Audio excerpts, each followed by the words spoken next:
پڑھیے اپنے رب کے نام سے جس نے پیدا کیا. یہ وہ آیت ہے جو ہمارے نبی کریم صلی اللہ علیہ وسلم پر سب سے پہلی دفعہ نازل ہوئی. آخر اس زمانے کا ماحول کیا تھا؟ اس زمانے میں جو جہالت تھی، اس زمانے میں جیسا ظلم تھا، جو بربریت تھی، اللہ سے جو دوری تھی لوگوں کی، انبیاء کرام کی تعلیمات سے لوگ دور ہو چکے تھے. ایسی مناسبت سے اللہ تعالیٰ کا حکم نازل ہوتا ہے، اقرأ بسم ربک الذی خلق. اے نبی اپنے رب کے نام سے پڑھیے جس نے آپ کو پیدا کیا.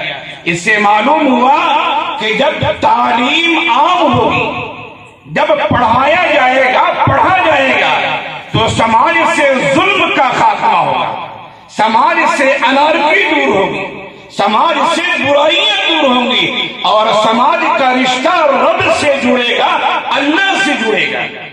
یہ جو مدرسے ہیں اور یہ جو علماء کرام ہیں، وہ قوم کے لیے، سماج کے لیے ریڑھ کی ہڈی کی حیثیت رکھتے ہیں.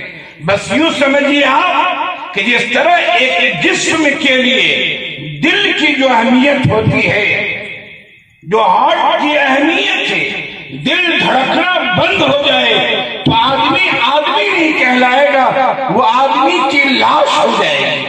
اگر ہمارے ملک سے، ہمارے سماج سے، ہمارے معاشرے سے اگر مدارس کا خاتمہ ہو جائے، مکاتب کا خاتمہ ہو جائے، علماء ختم ہو جائیں، طالبان علوم نبوت ختم ہو جائے، تو پھر یہ سماج زندہ سماج نہیں کہلا سکتا ہے. یہ سماج مردہ سماج ہوگا، یہ سوسائٹی مردہ سوسائٹی ہوگی. لہذا دوستو، ہمیں ان مدارس کی اہمیت کو سمجھنا ہے، ہمیں علماء کی اہمیت کو سمجھنا ہے، ہمیں طالبان علوم نبوت کی اہمیت کو سمجھنا ہے. لوگ آج کہتے ہیں کہ مدارس سے فائدہ کیا ہے، علماء سے فائدہ کیا ہے. یہ مدارس کی حیثیت ایک پاور ہاؤس کی حیثیت ہے.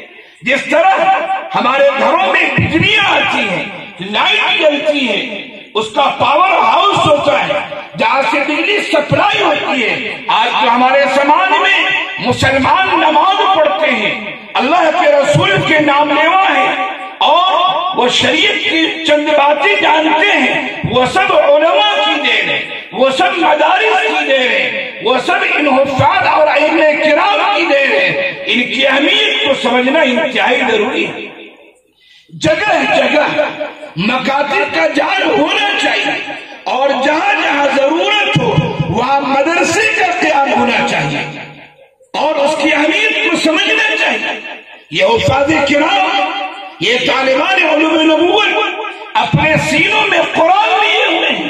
جن علاقوں میں مدرسے ہوں گے، جن علاقوں میں طالبان علوم نبوت ہوں گے، ان جگہوں پر، ان علاقوں میں قرآن کریم کی تلاوت ہوتی ہے. جہاں قرآن کی تلاوت ہوتی ہے وہاں رحمتیں نازل ہوتی ہیں، وہاں رحمت کے فرشتے آتے ہیں، عذاب الہی ٹل جاتا ہے، مسائل اور مشکلات ختم ہوتے ہیں، شرعی رہنمائی ملتی ہے، لوگوں کو اللہ کے راستے کی صحیح تعلیم ملتی ہے، شریعت کے احکامات انہیں معلوم ہوتے ہیں. یہ مدارس دل کی حیثیت رکھتے ہیں، یہ علماء دل کی حیثیت رکھتے ہیں. ہمیں اس بات کو اچھی طرح سمجھنا چاہیے.